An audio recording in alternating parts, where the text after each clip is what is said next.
Bonjour à tous et à toutes, shalom peuple de Dieu, c'est avec une grande joie de vous retrouver en cet après-midi afin de parler de choses du spirituel qui vient du Seigneur et nous sommes dans la joie, nous sommes tellement heureux d'être dans un peuple de Dieu qui puisse adorer son Dieu de tout son cœur, de toute son âme et de toutes ses pensées que nous sommes ici même en cet après-midi afin de le célébrer, adorer notre Dieu et d'avoir un cœur uni avec lui, un cœur sincère, un cœur qui adore son Dieu de toutes ses forces et que notre esprit soit élevé avec lui en cet après-midi. Soyez les bienvenus, soyez là, ma famille, la famille de Dieu, la famille de ceux qui ressemblent au Seigneur, et nous sommes ici à sa table afin de manger, de déguster sa parole et de la boire, parce que nous sommes tous des assoiffés de Dieu, nous sommes tous des gens qui veulent s'approcher de Dieu, et nous voulons Dieu pour notre vie, puisqu'il est un tout, et nous sommes si heureux d'être dans sa présence et être bien dans ses bras, n'est-ce pas? Et nous cherchons tout cela avec l'amour du Seigneur, un amour avec un grand A, et non pas un petit A, mais un grand, parce que sans lui, nous ne serons pas ici en train de parler de lui, mais nous serons égarés dans ce monde et nous serons perdus. Mais grâce à lui, nous avons une vie nouvelle, une vie heureuse, une vie victorieuse, grâce au Seigneur Tout-Puissant, puisqu'il est là et nous sommes heureux d'être dans sa présence. Merci Seigneur d'être là avec nous en cet après-midi, parce que là où deux ou trois sont assemblés en ton nom, tu es au milieu de nous et nous sommes contents, heureux que tu puisses manger avec nous sur cette table dressée avec des mets succulents qui est ta parole de Dieu.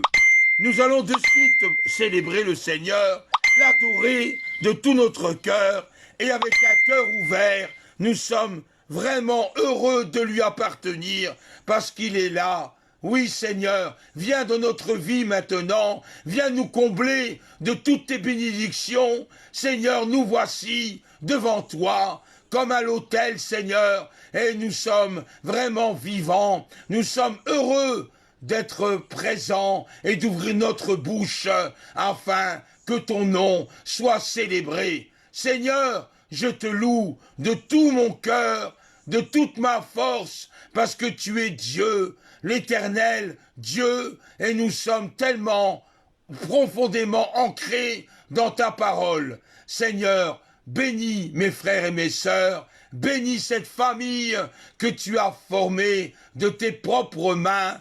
Nous sommes tes enfants, nous sommes là, Seigneur. Oh, Seigneur, sois rempli d'amour, afin que nous soyons remplis de joie en ta présence, en cet après-midi, là où tu peux, par ton Saint-Esprit, nous inonder de ta grâce et de ton amour.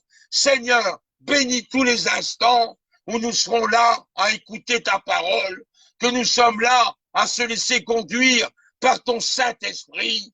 Oui, Seigneur, sois notre joie, sois notre bonheur. Gloire à ton nom. Bénis toute la famille, Seigneur, et que nous soyons en abondance avec toi, une abondance grandiose de ta parole, de bénédiction que tu nous envoies. Oh Seigneur, je sais que tu apposes tes mains sur chacun de nous et tu nous bénis avec ta grâce, tu nous bénis par ton amour, tu nous bénis par ta force spirituelle et nous sommes là, Seigneur, à t'écouter. Gloire et honneur à ton nom. Merci, Seigneur, de ta présence. Gloire à toi, Seigneur.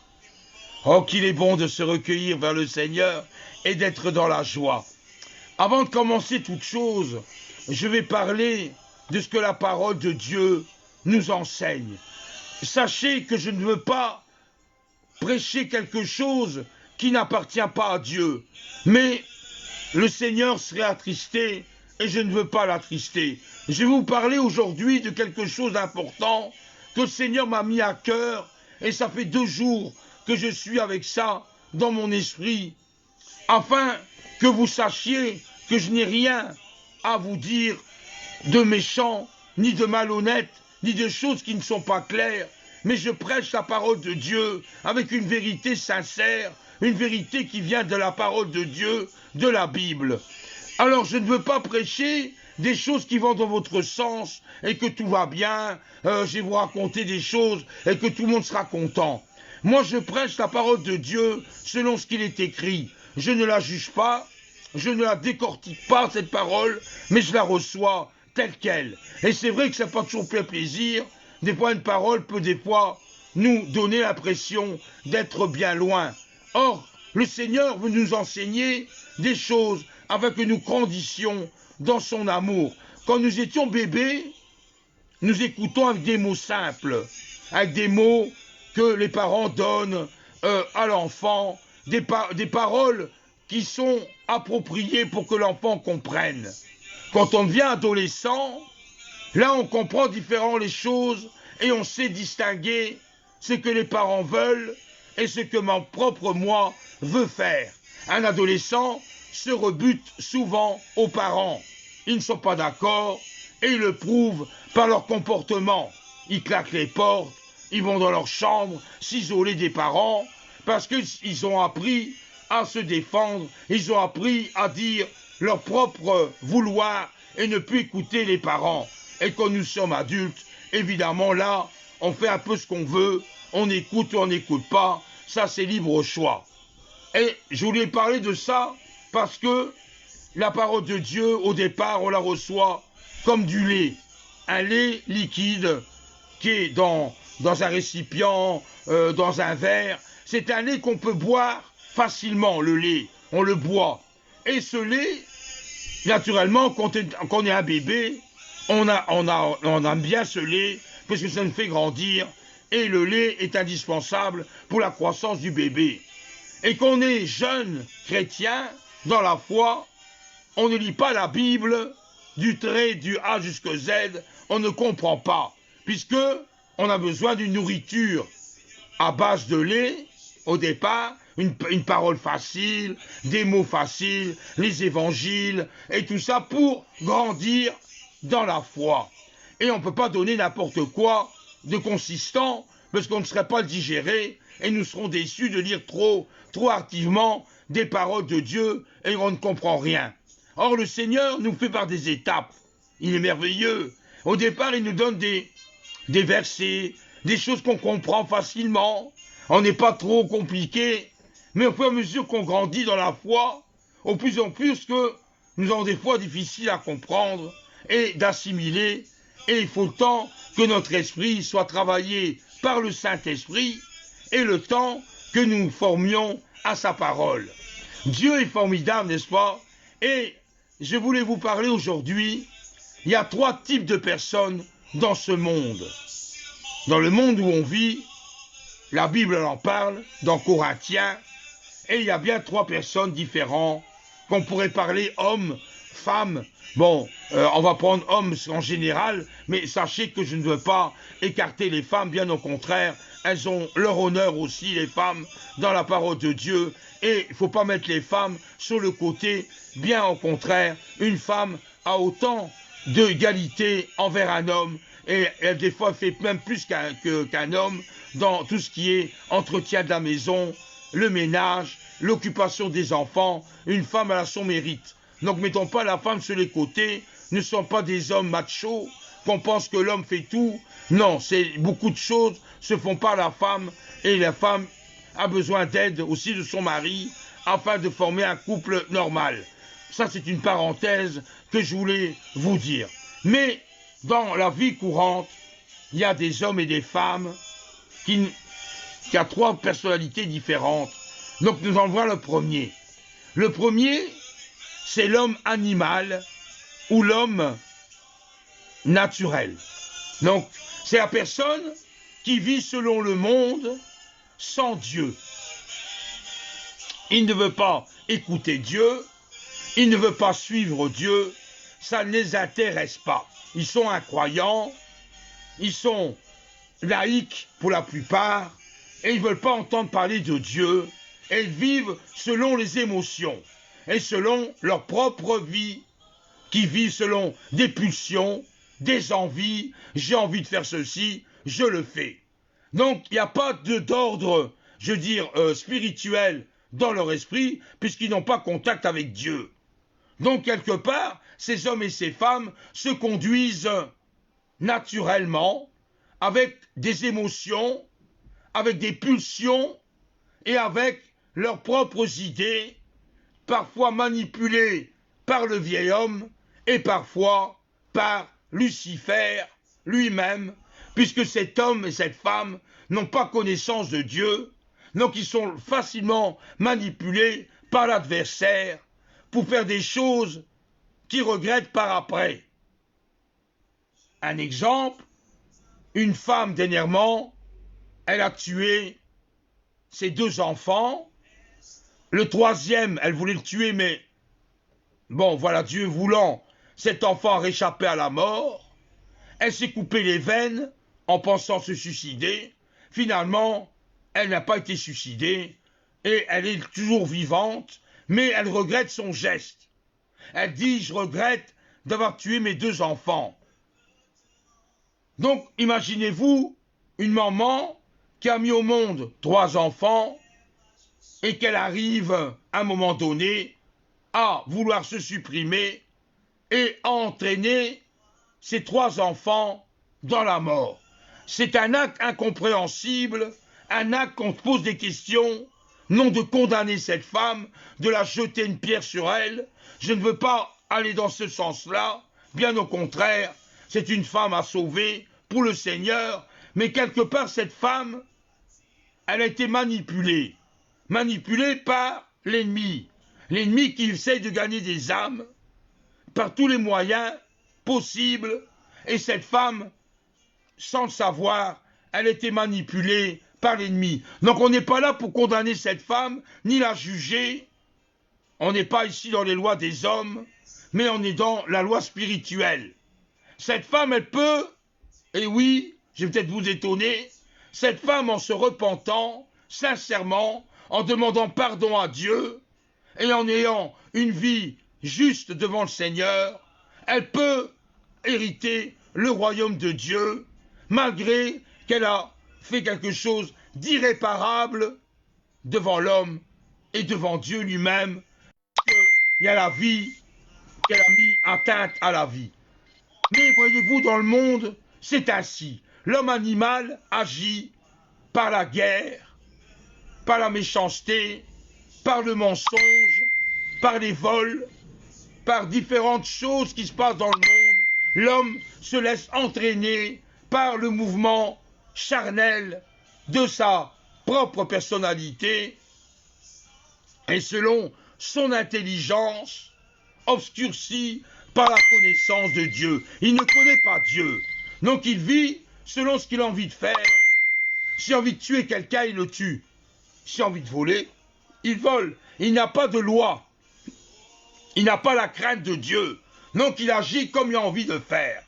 Il se moque de Dieu, il injure, il dit des choses abominables, il vit selon sa chair, l'adultère, il commet la débauche, l'impureté, l'impudicité, il se laisse entraîner par tout ça. C'est un homme irreligieux qui ne veut rien entendre parler de Dieu, il reste dans ses positions, où l'argent a quelque part plus d'influence que le Seigneur lui-même, puisqu'il est voué à ça. L'homme qui est animal ne perçoit pas la vie spirituelle, il perçoit la vie dans le monde. Il est dans le monde, il vit dans le monde. Pour lui, la mort, il n'a plus rien après, puisqu'il se dit, je vais mourir. J'ai fait ce que j'ai pu sur la terre, mais voilà, un jour ou l'autre, je vais mourir. Et il ne sait pas plus loin, en pensant, de toute façon, la vie, c'est fini. Après, quand je meurs, il n'y a plus rien après. Et il reste dans cette optique. Et lui, il ne dit que Jésus n'existe pas, que Jésus s'est inventé, c'est de l'histoire, et puis finalement il vit selon ses propres désirs, ses propres volontés à lui. Ça c'est l'homme animal. On le compare, on le voit ici dans le monde actuel, comment l'homme animal, et il peut être religieux dans une religion, mais commettre des choses irréparables devant Dieu. Et il fait comme il veut, tout en ayant une façon de piété, toute une façon, je veux dire, religieuse, mais il n'a pas la consistance de Jésus en lui. Donc, il pense qu'en mettant des statues, en mettant des crucifix, en mettant de l'eau bénite, en mettant un tas de choses, des chapelets, ils pensent avoir Dieu avec eux, parce qu'ils mettent un crucifix au cours du cou, et ils pensent, voilà Seigneur, je te suis, je suis chrétien. Et il fait penser à tout le monde qu'il est chrétien dans sa conduite, donc une conduite religieuse. Ces personnes-là vont jusqu'à Lourdes, en France, ils vont jusqu'à Fatima au Portugal, pour faire un culte à la Vierge, Marie, et ils mettent Marie sur quelque chose de piédestal au-dessus de Jésus. Ils pensent que Dieu est assez âgé, il a une longue barbe, on le présente comme ça, sur une montagne, et finalement il devient un peu sourd, donc on lui répète toujours les mêmes choses, les prières par cœur, de notre Père, l'Ave Maria, et j'en passe. Finalement ces personnes-là pensent qu'en faisant tous ces gestes, ils vont être sauvés, ils vont penser recevoir le royaume de Dieu. Je ne suis pas là pour faire un procès pour ces personnes, mais je veux juste avertir que la route vers Dieu n'est pas celle-là. On n'est pas des religieux, et c'est aucune religion peut vous sauver. Que ce soit une religion chrétienne, qu'on parle catholique, protestant, orthodoxe, toutes ces religions où on pense que Dieu est présent, mais finalement il s'égare. Et puis il y a toutes les religions orientales, le bouddhisme, l'hindouisme et les musulmans, avec qui ils pensent que tout se fait sur le prophète, qui était qu'un homme finalement, et ce prophète, il est décédé. Et tous ces personnages sont décédés. Mais il y a une seule personne qui n'a jamais été décédée, c'est Jésus. Il est mort sur la croix, c'est vrai, mais la Bible dit que dans les 3 jours qui suivent, il est ressuscité. Amen. Aucun homme ne l'a dit sur la terre, à part Jésus. Aucune religion. Il n'y a qu'une seule. La parole de Dieu, c'est ça ma religion. C'est ma religion profonde. Si on veut savoir de quelle religion je suis, moi je répète, ma religion c'est la Bible. C'est ma seule façon de vivre, c'est la parole de Dieu. Le reste, ce sont les hommes qui ont inventé et qui l'ont fabriqué de leurs mains eux-mêmes. Moi je ne veux pas suivre une religion, ni suivre un dogme, ni suivre des trucs ancestrales. Moi ce que je veux c'est suivre la parole de Dieu, rien que celle-là.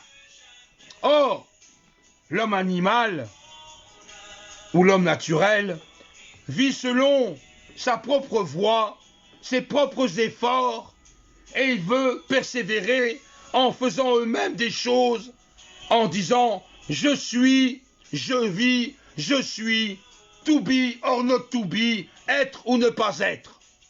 Voilà, ça c'est la façon philosophique de quelqu'un qui est l'homme animal. L'homme qui ne veut pas entendre parler de Dieu, que pour lui, c'est la science qui prédomine. Le Big Bang, le cosmos, l'homme est venu par hasard sur Terre, puisqu'il y avait des facteurs qui pouvaient donner la vie, l'oxygène, l'eau, et tout ça, c'est venu comme ça, et la mort, eh ben, c'est la fin de toute chose, et puis voilà. Ça, c'est la personne animale, qui n'a pas du tout la connaissance de Dieu, ou si entendu parler, ça ne les intéresse pas. Ils préfèrent voir des preuves. Moi, je crois si je vois. Si je ne vois pas, je ne crois pas. Voilà, ça c'est Thomas. En beaucoup de personnes, ils veulent tous voir des preuves. Et quelque part, la parole de Dieu est la preuve, la seule.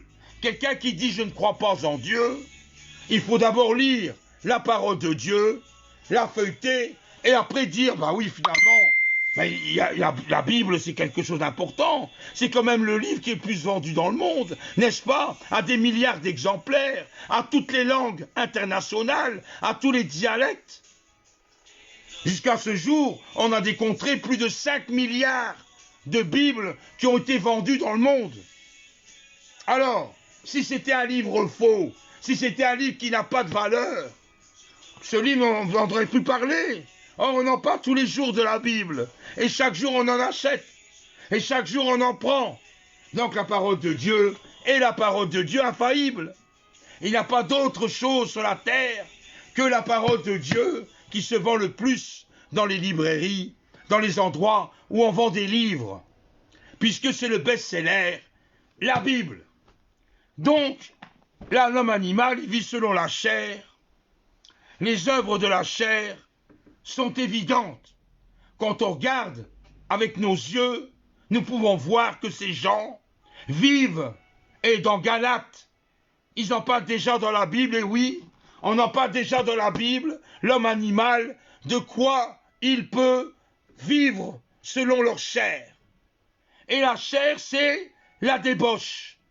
Combien d'hommes et de femmes trompent leur mari, vont de droite à gauche, ils vont dans des maisons closes, ils vont avec des prostituées, on parle de sexe du matin au soir, même à l'école, à des jeunes enfants, on donne de l'éducation sexuelle, on préconise aux filles, dès qu'ils ont la puberté, de donner la pilule pour éviter d'être enceintes, et on parle du sexe comme plaisir, et il faut faire du plaisir, alors faites du sexe, allez-y, allez-y, consommez que du sexe.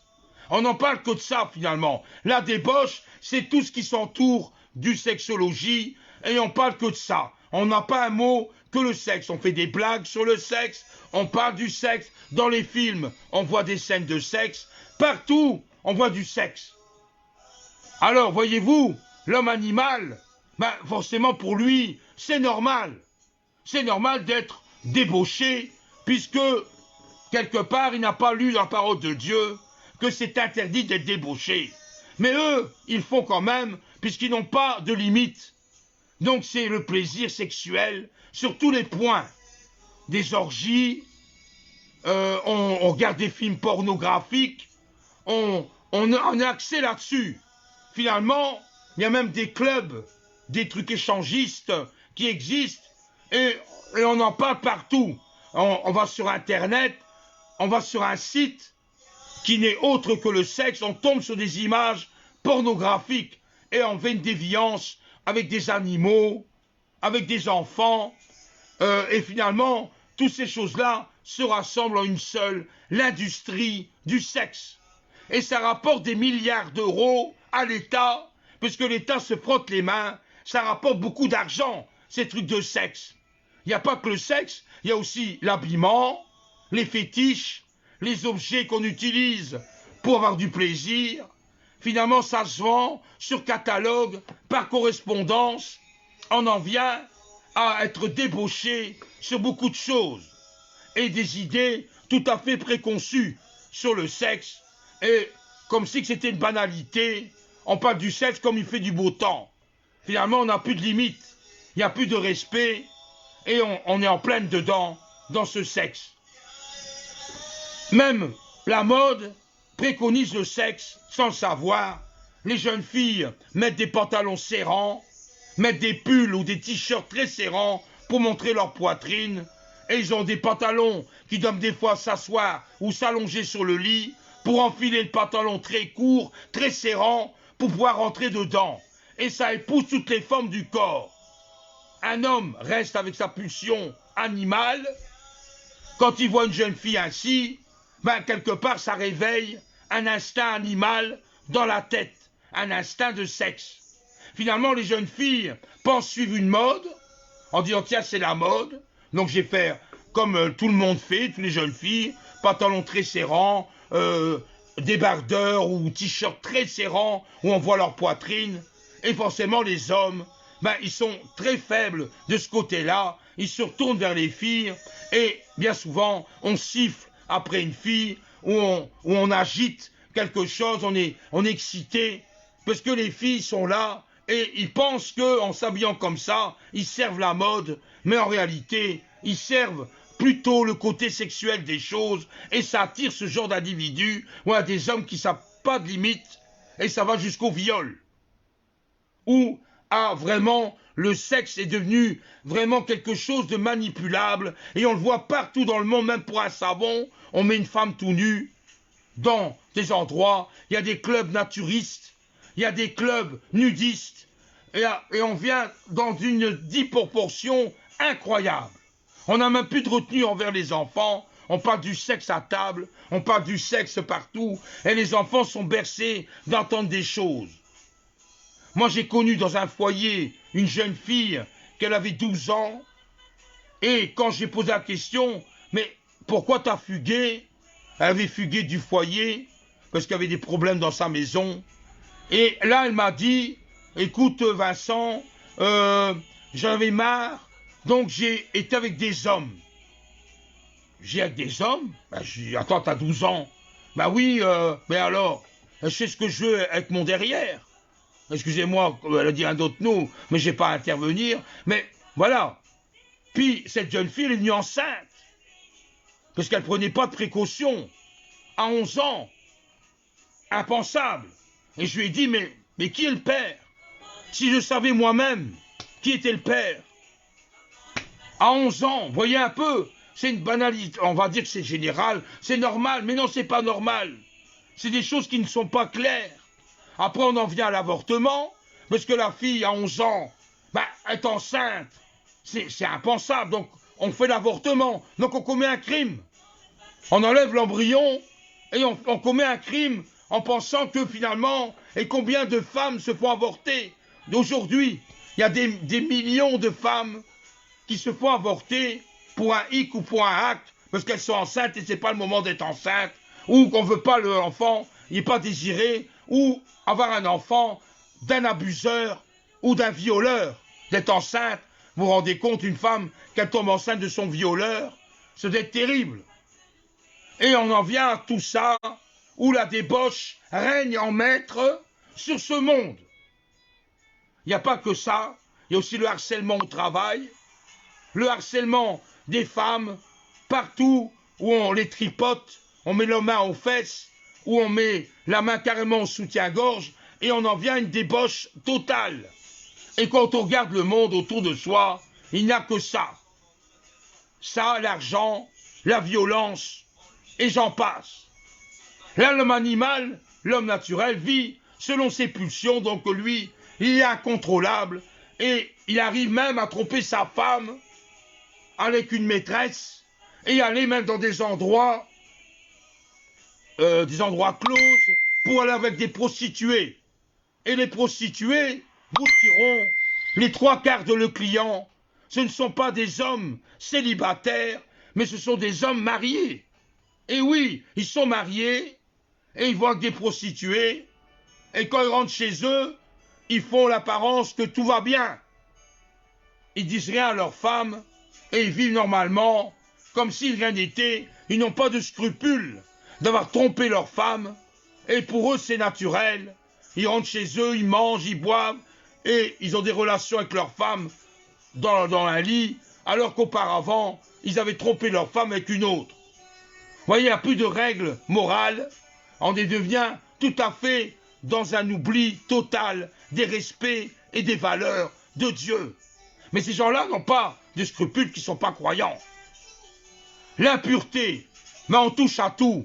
On lit des livres, des choses porno, on est complètement en disant c'est normal. Il y a même des couples que j'ai connus, avant d'avoir une relation sexuelle entre eux, ils gardaient un film porno, et ensuite quand ils avaient regardé le film porno, ils passaient dans une relation sexuelle.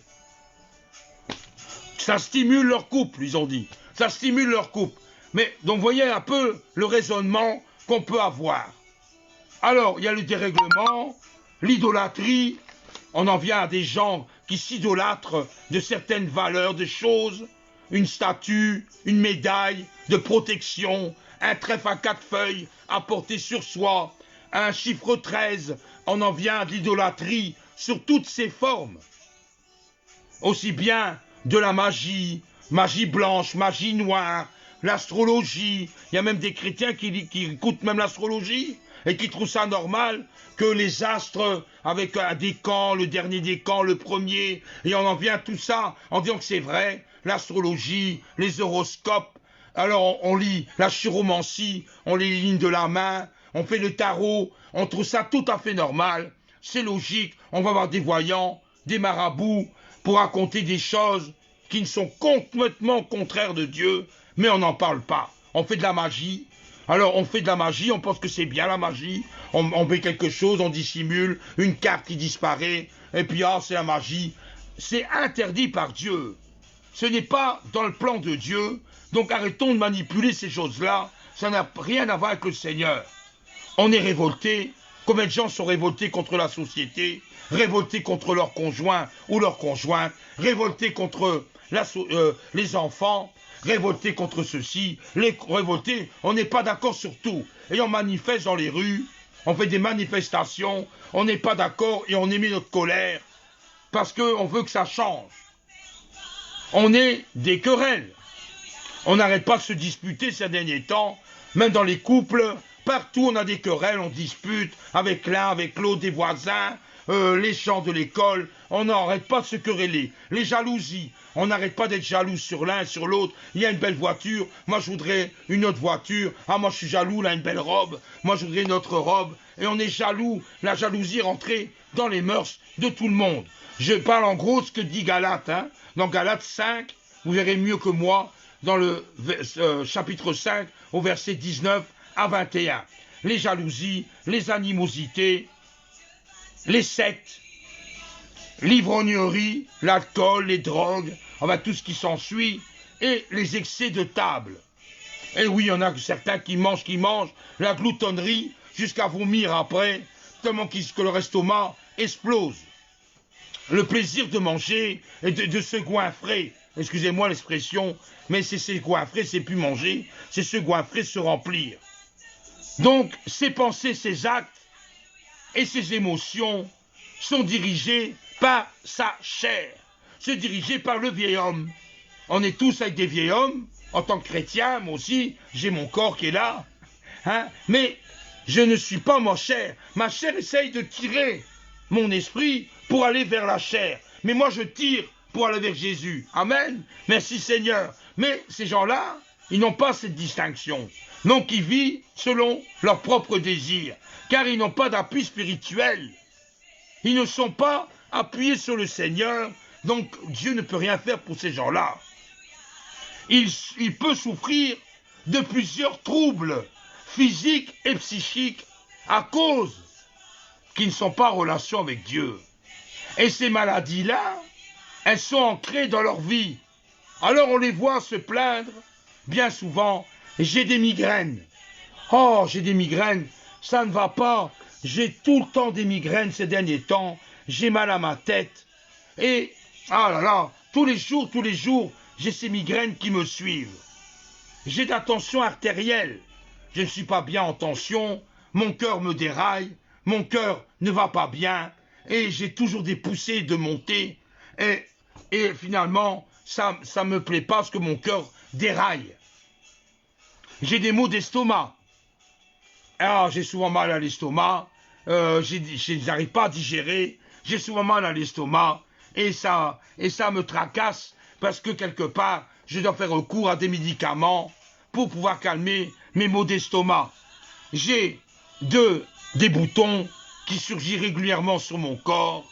Et ces boutons, quelque part, ça m'irrite, ça me fait gratter. J'ai des allergies, j'ai des spasmes, j'ai de l'asthme. Et tout ce qui est aussi trouble de caractère, j'ai des colères à répétition. Je suis excessif dans mes paroles. Je suis tout le temps fâché. Je vois que du noir. Je ne suis pas bien. Et j'en passe. Vous rencontrez régulièrement ces personnes animales dans la rue où elles se viennent vers toi en disant que ça ne va pas. Je ne suis pas bien. Mon mari m'a quitté. Mes enfants ils sont troublés. Et patati et patata. Ils ont toujours quelque chose à se plaindre. Parce qu'ils n'ont pas Dieu. Donc ils se plaignent facilement à d'autres personnes. Pour pouvoir un peu se décharger de leurs tourments et de leurs difficultés. Ça, c'est l'homme et la femme animale qui n'ont pas le Seigneur et qui se refusent de croire en Dieu. Il est important de comprendre ce comportement. Et ensuite, le deuxième échelon, on va dire comme ça, c'est l'homme ou la femme charnel. Charnel, on entend chair. Donc ce sont des gens finalement qui sont partagés entre la chair, notre chair, et Jésus. Le côté spirituel, la volonté d'être avec Dieu constamment. Donc ils sont en position milieu, ils ne sont plus l'homme animal ou la femme animale puisqu'ils croient en Dieu. Ils sont convertis pour la plupart, ils ont même passé par les eaux du baptême, ben oui, ils sont quelque part chrétiens, voilà, ils sont réguliers d'aller au culte, à l'église, ils vont sans arrêt aux offices dès qu'il y a quelque chose dans leur assemblée, ils sont présents, ils sont fidèles, mais la parole de Dieu dit ceci, pour moi frère, ce n'est pas comme à des hommes spirituels que j'ai à vous parler, mais comme à des hommes charnels. Donc, quelque part, ces gens-là écoutent la parole de Dieu, ils aiment bien d'entendre le Seigneur, ils sont motivés, et un jour ils sont motivés, et un jour ils sont démotivés. Tout dépend de l'environnement qui se passe autour d'eux. Et s'il y a quelque chose qui ne va pas, ils tombent facilement dans un gouffre, puisque leur esprit charnel, les émotions, les entraînent avec lui ou avec elle.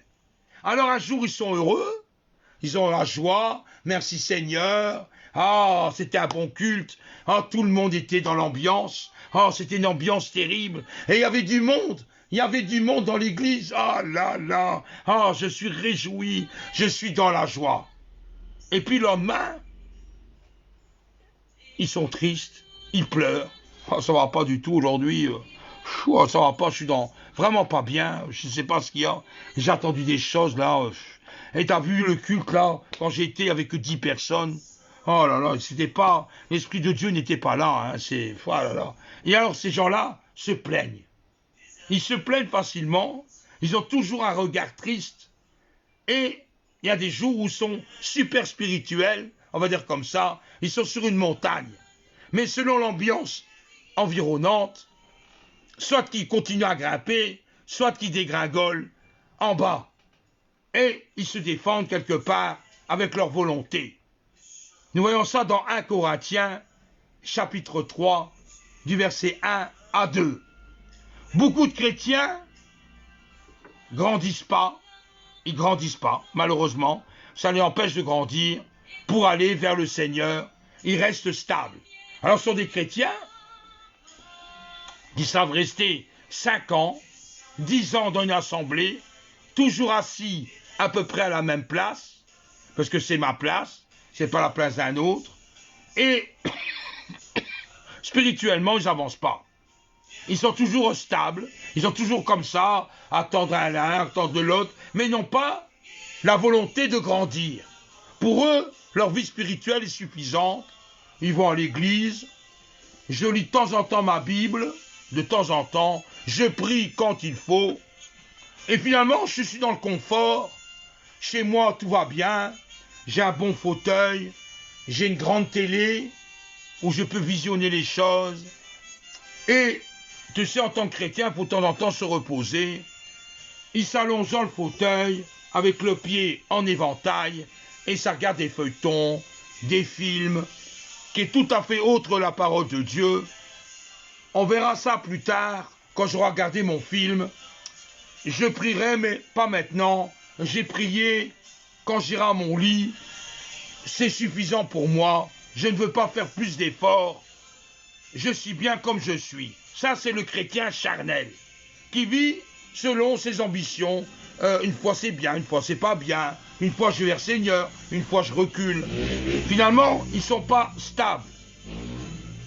Et dès qu'on fait des efforts spirituels, qu'on leur propose une réunion de prière, on propose quelque chose de spécial, ça dépend si ça ne dérange pas trop la personne. Ouais, mais justement, aujourd'hui, je viens venir à la réunion de prière, mais un superbe film à la télé. Ah là là, il y a longtemps que j'ai plus vu ce film. J'ai pas loupé mon émission pour là, une réunion de prière qui sont que 4-5 à prier, là. Moi, hein, je reste chez moi. Et je regarde la télévision. Après tout, le Seigneur n'est pas contre que je regarde un beau film à la télé. Il n'en est pas contre. Et on en vient à se laisser faire, à se laisser avoir. Et finalement, on est assis, allongé, et on regarde un film. Pourquoi pas aller au cinéma? Pourquoi pas un bon resto? Finalement, on laisse un peu de côté les réunions de prière. Ce n'est pas... Une fois de temps en temps, j'aime bien d'y aller. Mais là, ça vient trop souvent. Et les réunions de prière, ça commence un peu à me barber. Avec ces jeunes, avec ces trucs-là. Oh, écoute, non, hein. Aujourd'hui, je fais autre chose pour me dégourpir un peu mon esprit. J'ai pas toujours le Seigneur, Seigneur, Seigneur. Finalement, toute ma vie est centrée là-dessus. Moi, il y a de temps en temps des choses que j'ai envie de faire. J'arrive pas à le faire parce qu'il y a toujours une réunion à l'église. On a toujours quelque chose à penser. Voilà. Ça, c'est le chrétien typiquement charnel. Il refuse les efforts. Il ne veut pas faire d'efforts pour le Seigneur. Il ne veut pas aller aux réunions de prière. Il ne veut pas prier 1 heure avec Jésus. Non, c'est trop long. 1 heure? Non, tu rigoles. Ah non, pas 1 heure, hein. 2-3 secondes, c'est bon. Ou quelques minutes. C'est assez pour le Seigneur. Ah non, moi je peux pas rester 1 heure dans ma chambre ou 1 heure dans une assemblée pour prier. Qu'est-ce que je vais dire? Au bout d'1 ou 2 prières, je sais même plus ce que je dois dire. Ça, c'est le chrétien typiquement charnel, comment il fonctionne. Il vit quelque part spirituellement avec Dieu, il vole les bénédictions de Dieu, mais il préfère rester dans sa vie du monde, dans sa vie qu'il était avant, en vieil homme. Et il y a des combats. Donc cet homme ou cette femme rencontre des combats constants entre sa chair et le Saint-Esprit qui agit. Et ils sont ballottés entre les deux. Très difficile de pouvoir tenir la barque dans ces conditions. Le chrétien charnel trouve des excuses. Tout le temps. Ah, je n'ai pas eu le temps de prier, je voulais, mais il y a mon travail qui m'a appelé. Ah, j'ai dû partir. Ah, il y a mon voisin qui est venu sonner à ma porte pendant justement que j'allais prier. Il veut qu'il sonne à ma porte et m'a tenu ma jambe pendant 1 demi-heure à raconter ses histoires. Je n'ai pas eu le temps de prier. Ah, les enfants ont été tellement turbulents aujourd'hui. Écoute, j'ai même pas eu le temps 5 minutes à prier pour le Seigneur. Et on est dans ce marasme entre le côté spirituel et le côté charnel des choses. Et on n'avance pas. On reste stagnant. Ah, gérer ça plus tard avec le Seigneur. Et dès que je suis au lit, au lieu de lire la parole de Dieu et de prier, on dort de fatigue. Fatigue légitime. On a travaillé toute une journée. Le corps n'est pas une machine. Donc quelque part, à un moment donné, on est fatigué, on s'endort. Mais le chrétien trouve des excuses. Le chrétien charnel trouvera toujours des excuses. Et il ne va jamais trouver quelque chose de logique. Il va toujours se disculper sur quelque chose. Il ne se laisse pas garder ses émotions. Il n'arrive pas à contrôler ses émotions. Un jour, il est en colère. Et un jour, on ferait n'importe quoi avec cette personne. Il ne sera même pas en colère. Il sera dans l'amour et dans la joie.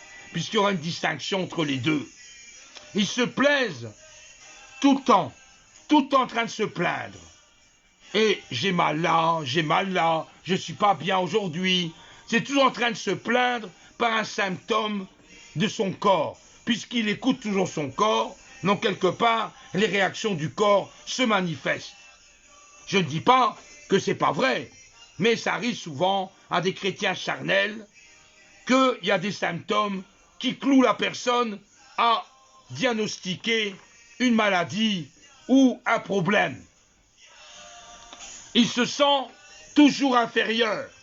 Un chrétien charnel se sent toujours en dessous des autres. Inférieur dans le sens où si Dieu leur donne même une possibilité d'un ministère, il se sent quand même inférieur en disant « je ne suis pas capable, ah non, je ne serai pas assumé, je ne sais pas prier, je ne sais pas aller devant tout le monde, parler de Jésus, je ne sais pas, je suis timide, l'excuse, je n'ose pas parler, parce qu'ils comptent sur leur propre force, mais ils ne demandent pas au Saint-Esprit de les aider. Donc ils sont dans cette perspective d'être toujours en disant, ben je ne suis pas capable de. Ils sont remplis d'ancienneté. Ils ont toujours des craintes que ce qu'on va dire les autres. Qu'est-ce qu'ils vont parler de moi? Qu'est-ce qu'ils vont dire? Je suis anxieux, je suis anxieuse, j'ai peur du lendemain. Je suis rempli de culpabilité. S'il y a des choses qui se passent bien dans ma vie, c'est à cause de mes parents, c'est à cause de mon enfance, c'est à cause de mon hérédité. Et finalement, on est rempli de culpabilité. Et on est quelque part dans le doute. Des fois on doute et des fois on y croit.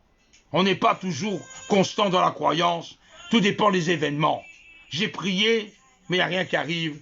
Donc finalement, est-ce que c'est bonne prière? Est-ce que mes prières montent au ciel? Ou ils ne montent pas au ciel? Alors on est là, dans ces conditions, à murmurer, à se lamenter et à avoir des problèmes. Alors je dirais aux personnes qui se sentent inférieures devant le Seigneur ou devant les hommes, il y a un verset biblique qui dit « Je suis un enfant de Dieu. Tu es un enfant de Dieu. » Assis avec Jésus-Christ. Tu es assis avec Jésus dans les lieux célestes. Amen. Donc ne te sens pas inférieur puisque Jésus est avec toi dans les lieux célestes. Tu vois ça dans Éphésiens, chapitre 2, au verset 6. Peut-être que tu te sens dans l'insécurité, puisqu'un chrétien charnel est dans l'insécurité, il a des fois peur, et il a la crainte, et finalement, il se sent vraiment insécurisé dans l'endroit où il est, même dans sa maison, il n'est pas rassuré. Et le Seigneur dit, jamais mon Dieu ne m'abandonnera, ni ne me laissera. Jamais Dieu te laissera ainsi. Il va toujours t'en sortir, puisqu'il est Dieu, et il est puissant, et il est miséricordieux. Nous passons dans Hébreux, chapitre 13, au verset 5. Si tu te sens incapable, combien de chrétiens, de chrétiennes disent « Je suis incapable de faire ceci, de faire cela, je ne sais pas le faire. Je suis incapable. » Et ils se sentent quelque part coupables de ne pas être capables. Et alors, ils trouvent des mots, ils trouvent des excuses. Dans la parole de Dieu dit « Je peux tout faire par Christ. » Tu peux tout faire par Jésus de Nazareth. Donc arrête de te sentir incapable. Tu peux le faire avec le Seigneur. Amen. Nous voyons ça dans Philippiens, chapitre 4, au verset 13. Peut-être que tu te sens coupable, puisqu'un chrétien charnel se sent coupable. Il dit c'est de ma faute, c'est moi, ça ne va pas, c'est moi qui ne va pas bien, je me sens vraiment, j'ai commis des fautes peut-être et le Seigneur m'a sûrement pas pardonné, je me sens coupable. Il n'y a aucune condamnation pour ceux qui sont en Christ. Tu n'es pas condamné par Jésus, peut-être condamné par les hommes, mais jamais par Jésus. Amen. Amen. Prends cette parole, c'est important. Dans Romains, chapitre 8, au verset 1. Peut-être que tu es inquiet ou inquiète selon la vie actuelle. Tu as peur, tu as des craintes et tu poses la question, comment ça va se passer par après?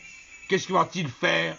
Le monde y va mal, je suis inquiet, j'ai peur du coronavirus, je ne sais pas l'attraper et on est inquiet face à cette situation. La parole de Dieu dit, Dieu a offert d'échanger sa paix contre mon anxiété. Amen. Contre mon inquiétude, le Seigneur a donné sa paix. Gloire à Dieu. Non, ne t'inquiète pas, Dieu est aux commandes. Nous voyons ça dans 1 Pierre, chapitre 5, au verset 7. Peut-être que tu doutes de la parole de Dieu. Peut-être que tu doutes de ce que Dieu peut faire et ce que Dieu ne peut pas faire. Peut-être que tu te mets dans des idées tout à fait irraisonnables vis-à-vis de Dieu et tu arrives même à ne penser que Dieu ne peut rien faire pour ta vie, ni pour ta maladie, ni pour tes problèmes. La parole de Dieu dit, Dieu donne la sagesse à celui qui la demande. Demande au Seigneur, il te répondra et tu ne seras plus dans le doute. Mais tu avanceras avec le Seigneur, puisque le Seigneur te prouvera qui il est réellement. Nous voyons ça dans Jacques, chapitre 1, au verset 5. Donc, mes amis, ma famille, on a vu deux distinctions, l'homme animal ou naturel et l'homme charnel. L'homme charnel aime Dieu, sûr, il aime, mais dans sa vie tous les jours, il est tiraillé entre la chair et l'esprit qui habite en lui par le Seigneur. Il est une fois à gauche, une fois à droite, il n'est pas au milieu, on va dire comme ça. Il veut, voilà, il est changeant, il change tout le temps. Une fois il est bien, une fois il n'est pas bien, une fois il est instable, une fois il est stable, une fois il est courageux et une fois il est fainéant. Donc quelque part il n'est pas stable.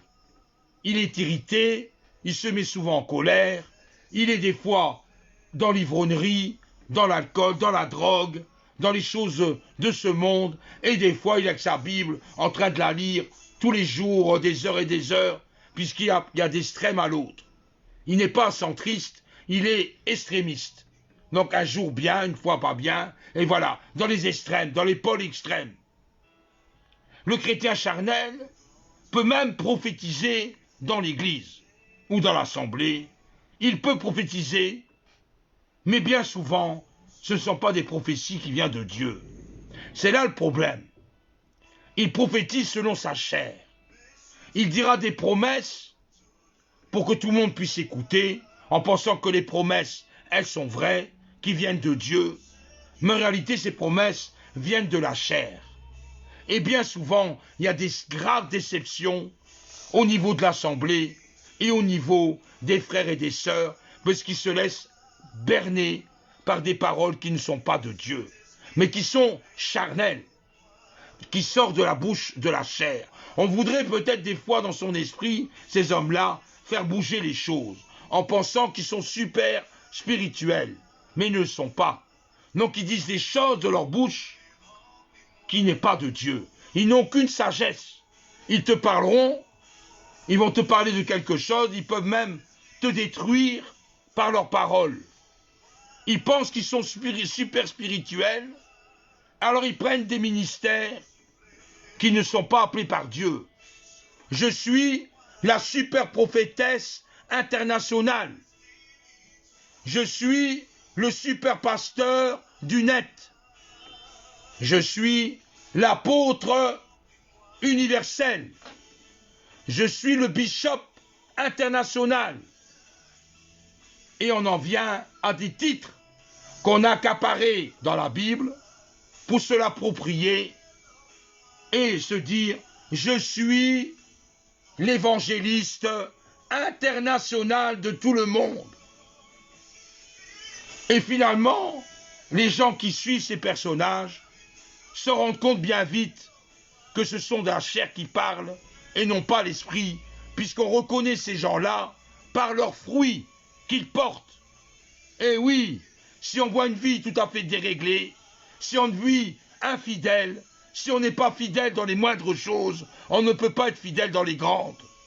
Et ces gens-là se croient super spirituels et ils détruisent plus qu'ils construisent, puisque combien de vies ont été détruites par des hommes et des femmes charnels qui pensaient être de Dieu. On arrive à des dérives, on arrive à détruire des fois une assemblée par une prophétie qui n'est pas de Dieu, mais qui vient de la chair. C'est pour ça que dans la Bible, on dit « éprouvez les esprits ». N'écoutez pas tout esprit comme ça, qui vient de n'importe où, mais il faut les éprouver par rapport à la parole de Dieu. Soyons bien réalistes. Ne soyons pas des chrétiens de panurge qui suivent un mouton et qui tombent dans un trou en emmenant tout le monde dans le même trou. Soyons vigilants. Le jour du 21e siècle, il y a beaucoup de personnes qui se disent de Dieu, mais en réalité, c'est pour l'argent et pour la gloire personnelle. Ils utilisent Dieu à toutes les sauces, à toutes les façons. Ils modifient même la parole de Dieu. Eh oui, ils arrivent à modifier, à falsifier la parole de Dieu pour leur propre regard. Et ils parlent de choses qui vont dans le sens du poil, afin que tout le monde écoute en pensant que c'est un homme de Dieu et une femme de Dieu, alors qu'ils ne le sont pas du tout, par leurs actes et par leur attitude et par leur manière de vivre. Attention à ces gens-là, attention à ces hommes et ces femmes super spirituels, alors qu'ils ne sont pas du tout, que c'est la chair qui parle, au lieu de l'esprit de Dieu. Ils ont une apparence de piété, une apparence de croyants, mais en réalité, quand tu vois leur vie, ils se disputent, ils se querellent, ils arrivent même à voler l'argent, à emprunter de l'argent, à faire n'importe quoi en dehors, et après, devant l'église, s'habiller bon chic, bon genre, en PCBG, un beau costume et belle cravate, et finalement, c'est pour subtiliser l'argent, il faut donner la dîme, il faut donner l'offrande, il faut donner, donner, donner, donner. Mais eux, quand on leur demande quelque chose, ils ne donnent rien. Même pas une assiette, même pas une tartine à quelqu'un qui est dehors. D'abord, c'est eux, et après les autres après. Ça, c'est la manière charnelle. Je ne veux pas vous noircir un tableau, mais je préfère vous le dire, selon la parole de Dieu, comment percevoir le vrai enfant de Dieu et le faux enfant de Dieu, ou l'imitateur, ou le falsificateur qui falsifie l'identité de quelqu'un.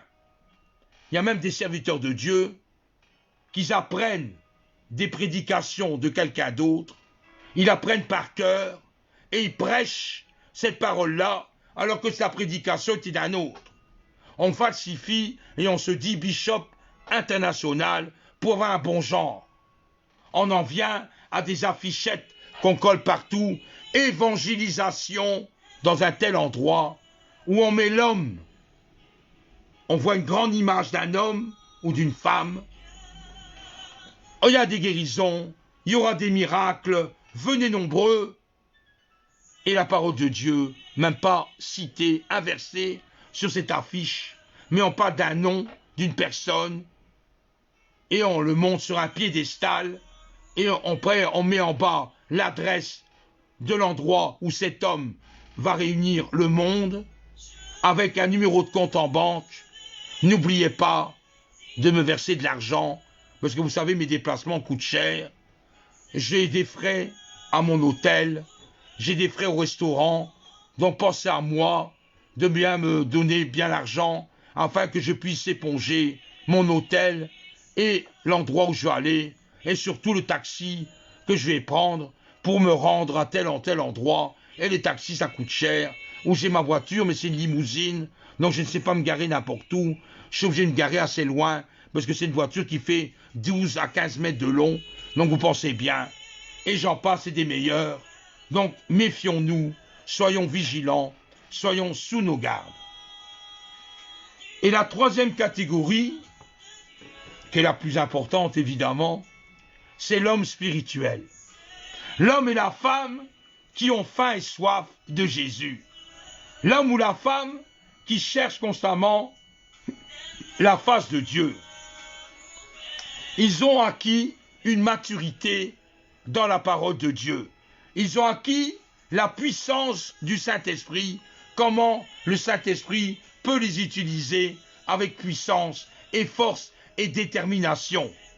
Ils prient souvent, régulièrement d'ailleurs, prier sans cesse.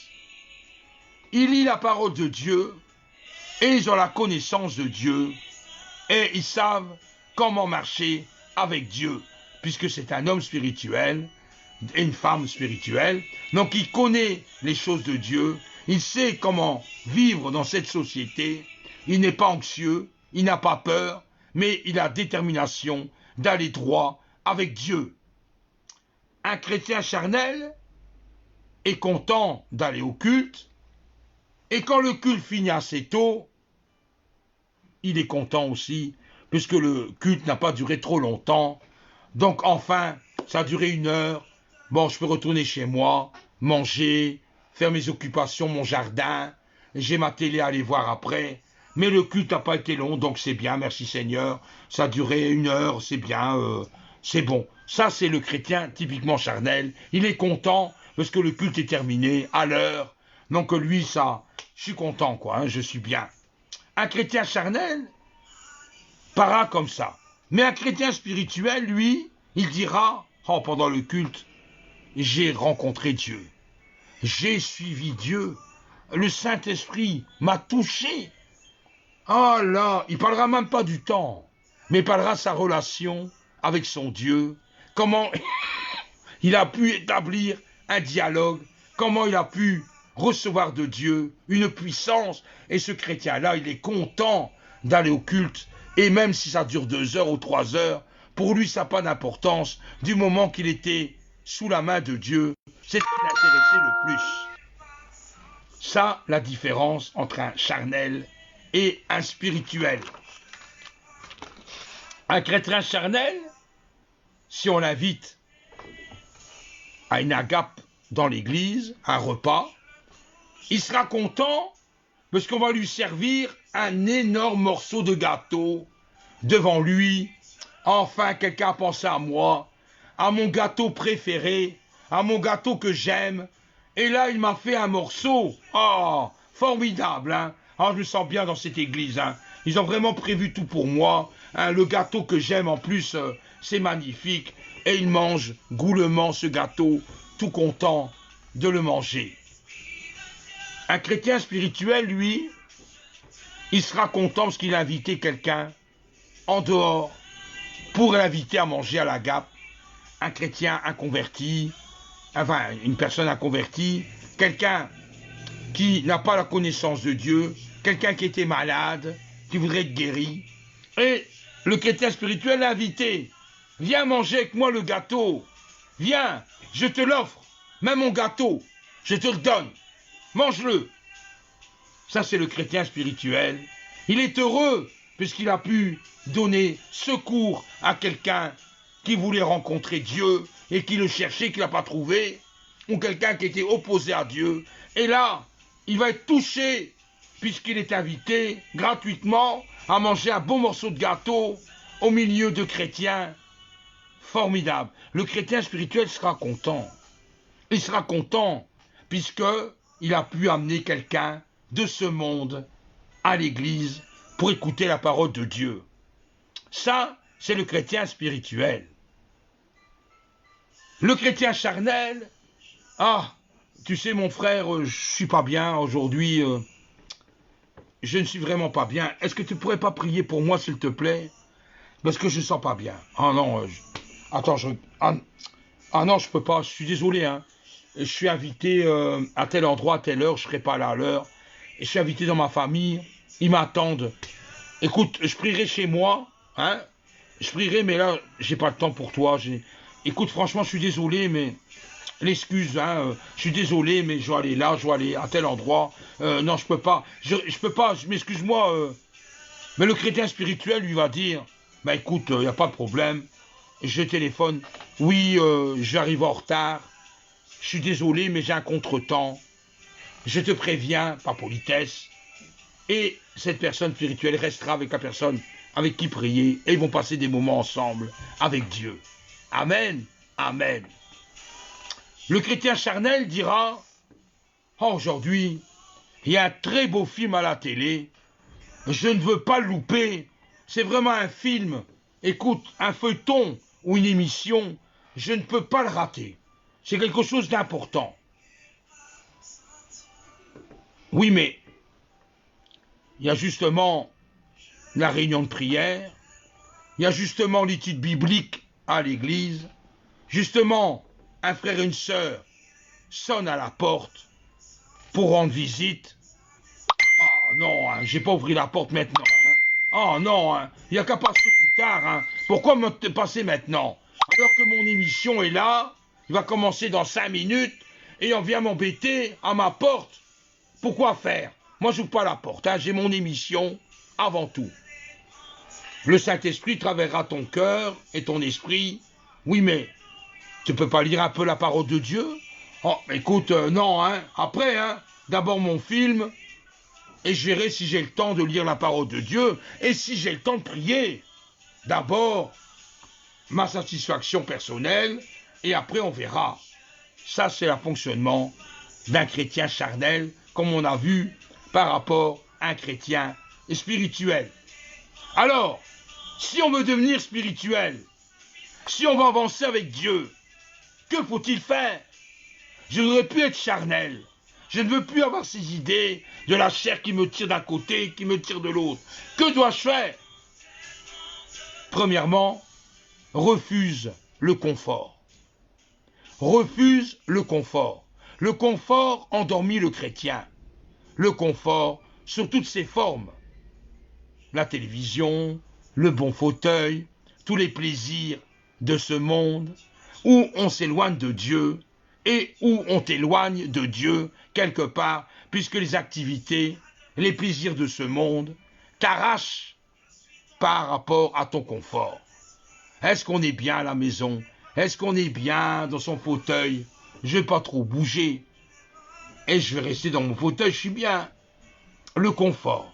Si tu veux devenir un chrétien spirituel, refuse ce confort. Refuse-le, mais suis ce que la parole de Dieu te dit. Et refuse de fournir des excuses. Refuse de toujours dire quelque chose par rapport pour cette discutabilité, pour s'échapper. Oui, mais j'ai eu un empêchement. Oui, mais j'ai eu un problème. Oui, mais je n'ai pas le temps, mais quelque part, parce qu'il y a le travail, il y a ceci, il y a cela. On trouve une multitude d'excuses pour ne pas se sentir quelque part coupable ou se sentir attiré. On trouve des excuses. Si tu arrives à arrêter ces excuses, tu avanceras dans ta vie spirituelle et tu seras un homme et une femme spirituels, puisque tu sais dire non. Non aux excuses, mais oui à Christ.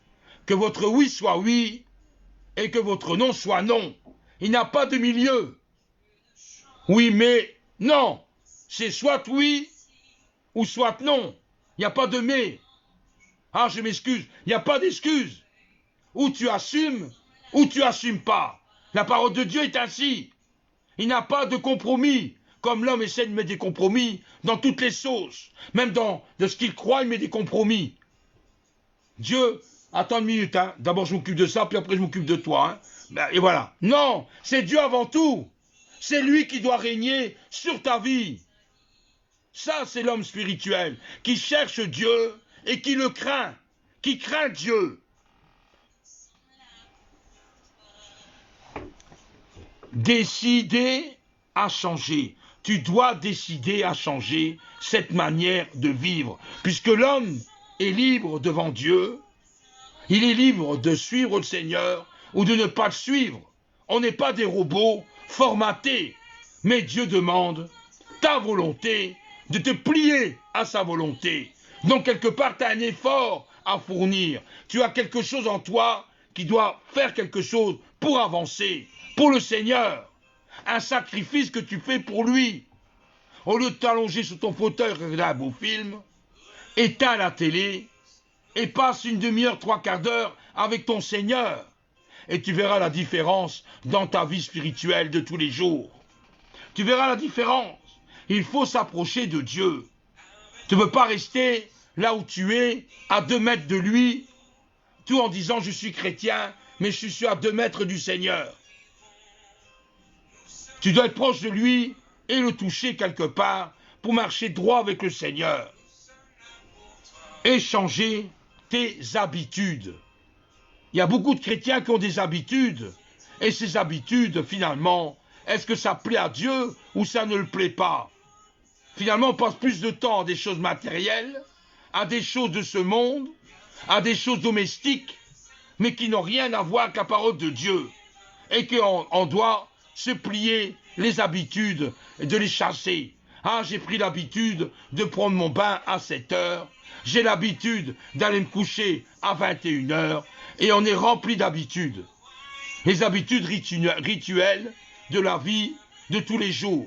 On fait des choses par habitude.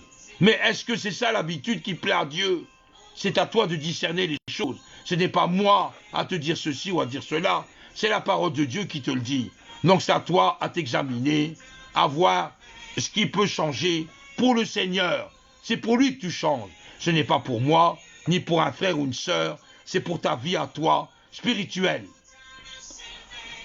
Que le Seigneur vous conduise dans ses voies. Nous avons fait quelque part l'étude. À toi de voir comment s'améliorer dans le Seigneur, comment lui plaire à Dieu, comment le chercher davantage et de suivre. Parce que peut-être que tous tes problèmes, j'ai dit peut-être, ce n'est pas général, peut-être que tous tes problèmes actuels font que tu es comme ça parce que tu n'as pas mis ta confiance totale à Dieu, ou tu doutes, ou tu arrives à suivre certaines façons de ce monde, à se perpétrer toi-même, tel que tu veux régler tes problèmes de toi-même. Donc tes problèmes sont toujours là, quelque part. Mais si tu remets toi à Dieu, que va-t-il devenir? C'est Dieu qui chargera de tout, n'est-ce pas? Donc à toi de faire la part des choses. À toi de suivre soit le Seigneur à 100%, ou soit de suivre à 50% entre le monde, la chair et l'Esprit de Dieu. Tu chancelles parce que tu n'es pas à 100% avec Dieu. Tu as des problèmes actuels parce que tu n'es pas à 100% avec lui. Il te manque des pourcentages, il te manque d'avancement. Donc quelque part tu stagnes dans ta vie spirituelle parce que tu n'espères pas plus. Peut-être que tu te dis, je suis arrivé à la fin, je ne sais plus qu'est-ce que je dois faire. Mais il y a toujours moyen de faire plus vers le Seigneur. Il y a toujours moyen d'avancer avec Dieu. Mais ça, c'est à toi de voir avec le Seigneur. Je ne peux pas te donner des solutions miracles. Mais le Seigneur peut te donner quelque chose, lui, de son esprit. Il connaît très bien ton esprit. Il sait qui tu es. Et lui sait comment t'arranger ton problème. Donc il faut lui faire une confiance totale, une confiance sincère, une confiance à toute épreuve envers ton Dieu et le suivre. Et voilà, le Seigneur répondra à tes questions et à tes manquements. Dieu te montrera qu'est-ce qu'il faut faire, même échapper à certaines choses que tu pratiquais, ne pas suivre tes habitudes et toutes ces choses-là. Et le Seigneur agira avec sa main puissante sur ta vie et ta vie de famille, avec tes enfants et tout ce qui s'ensuit. Mais c'est Dieu avant tout. Donc, essaye de voir avec Dieu. Demande-lui qu'est-ce qu'il y a encore à changer, qu'est-ce qu'il y a à faire, et Dieu te répondra. J'en suis certain à 100%, mais ce qu'il te répondra à tout ce que tu lui demandes. Seigneur, que dois-je faire de plus? Seigneur, pourquoi je suis ainsi dans telle situation? Qu'est-ce que je dois faire pour améliorer cette situation? Seigneur, donne-moi une vie de prière plus intense. Seigneur, donne-moi la force de continuer à marcher avec toi et ne pas stagner et marcher en contresens, mais marcher dans ton sens. Seigneur, aide-moi dans toutes mes difficultés, dans toutes mes émotions, dans tous mes problèmes. Viens à mon secours. Et le Seigneur te répondra. Amen. Amen. Voilà. Que le Seigneur vous bénisse, qu'il vous garde énormément dans sa parole. C'était quelque chose que j'avais à cœur depuis 2 jours. Ça a travaillé dans mon esprit et je voulais vous en parler. Le Seigneur voulant, j'en ai parlé avec mes termes à moi, avec mes termes, je veux dire, vocabulaire, mais le Seigneur contrôle les choses. Et le Seigneur sait toutes choses. Donc c'est lui qui agit et nous savons qu'il est puissant et opérant pour nous aider à avancer vers le Seigneur. En tout cas, moi je vous dis à demain à 15 h. Ce soir à 18 h, il y a le groupe Hosanna, qui est un groupe d'enfants, de mes enfants, avec ma femme bien sûr. Et nous avons eu à cœur ce petit groupe. Et le groupe est appelé par le Seigneur. Et c'est ma femme qui s'en occupe des enfants, des chants. Donc elle a un mérite énorme de pouvoir motiver les enfants dans le Seigneur, afin que nous avancions dans son royaume. Et puis là, c'est entre 18h et 19h que vous pouvez les regarder, chanter, danser et donner des témoignages selon le Seigneur. Que le Seigneur vous garde et vous bénisse. Moi, je vous dis à demain et que Dieu soit votre bouclier pour la vie et pour cette nuit, que vous puissiez dormir dans sa paix. Merci Seigneur. Amen.